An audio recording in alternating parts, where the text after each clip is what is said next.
Ẹ káàbọ̀ sí Anything Data. Ní ọjọ́ kan sẹ́yìn mo béèrè pé Microsoft Excel shortcut wo la lè fi ṣe nǹkan méje àbí jù bẹ́ẹ̀ lọ gan tí mo sọ pé mo máa ń pè ní ẹlẹ́mìí méje.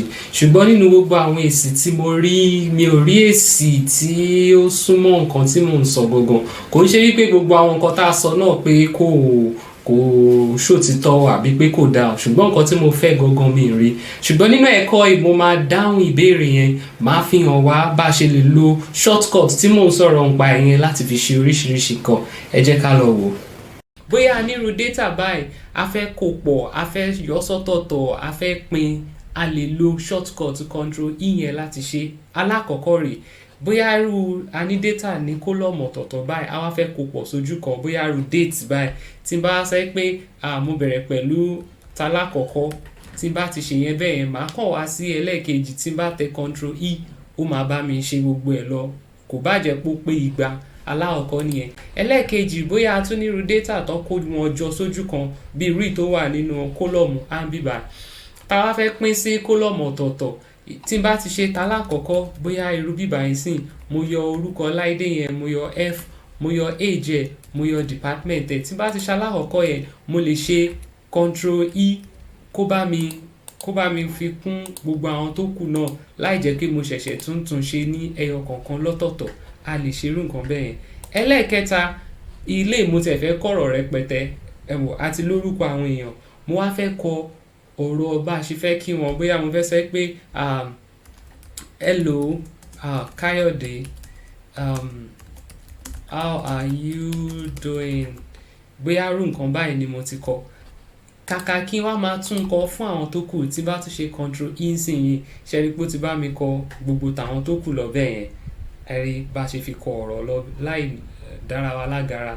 Ẹlẹ́ẹ̀kẹrin, bóyá wá ní àwọn irú nọ́mbà báyìí tá wá fẹ́ fi àlàfo sáàrin ẹ̀, or bó ti ẹ̀jọ́ ọ̀rọ̀ náà ni tá fẹ́ fà àlàfo sáàrin ẹ̀. Tí bá ti ṣe alákọ̀ọ́kọ́ náà pé bóyá mo ṣe 803 sí 465, kí n tún ṣe 7897. Tí mo ti ṣe alákọ̀ọ́kọ́, màá kàn ṣe control E, á bá mi ṣe tó kù lọ. Ẹlẹ́ẹ̀karùn-ún, bóyá ní àwọn orúkọ náà tá fẹ́ kó papọ̀, ọ̀pọ̀ ìgbà àwọn ẹlòmíì máa ń lo bóyá concatenate pé ẹ jẹ́ ká kó pọ̀, oríṣiríṣi àwọn function mi. Ṣùgbọ́n tí bá ti ṣe alákọ̀ọ́kọ́ náà bí mo ṣe ti ń ṣe bọ̀, tí bá ti ṣe alákọ̀ọ́kọ́, tí bá ti ṣe control E, ó máa bá mi kọ gbogbo àwọn tó kù lọ. Ẹlẹ́ẹ̀kẹfà, bóyá àwa nírú nọ́mbà báyìí tó jẹ́ pé a ní àwọn ọ̀rọ̀ láàárín nínú ẹ̀ tí ò ṣe pé bóyá wájú ló wà àbẹ́yìn. Bóyá mo wá fẹ́ kọ àwọn year tó wà nínú product code yìí jáde. Ẹ wo irú alákọ̀ọ́kọ́ ń sìn, ó ní 2020 àárín méjì ló wà o. Tí n bá ti kọ jáde bẹ́ẹ̀ yẹn, tí n bá tún ṣe control E, ẹ rí pé ó ti wo àwọn tó kù náà, ó ti bá mi kọ jáde. Ẹlẹ́ẹ̀keje, ẹ wo irú àwọn ọ̀rọ̀ yìí sìn yìí, ó kọ orúkọ àkọ́kọ́ àti orúkọ ẹ̀kejì. Ká wá sọ pé àṣìṣe ni pé a fẹ́ gbé orúkọ ẹ̀kejì síwájú, ká gbé àkọ́kọ́ sẹ́yìn. Tí n bá ti ṣe báyìí pé Adébáyọ̀ Ọlá, ẹ rí pé mo ti tún gbé síra wọn. Tí n bá tún ṣe control E, ó máa bá mi ṣe fún gbogbo àwọn tó kù. Ọ̀nà méje yẹn ni ẹ. Wọ́n á tún fi àfikún sí fún wa wípé ká wá lá nírú ọ̀rọ̀ báyìí, ẹ wo irú eléyìí sìn yìí. Irú ọ̀rọ̀ yìí tó jẹ́ pé bóyá ó jọ pé bí sentence tó gùn. Ọlá 1984 has been working as a sales manager since January 2019. Ṣùgbọ́n nínú ọ̀rọ̀ yìí, mo ti rí i pé orúkọ wà ńbẹ̀, year wà ńbẹ̀, ipò tẹ́ni ẹ́dìmù wà ńbẹ̀, àti ìjọ́ tó dé ibi iṣẹ́ wà ńbẹ̀.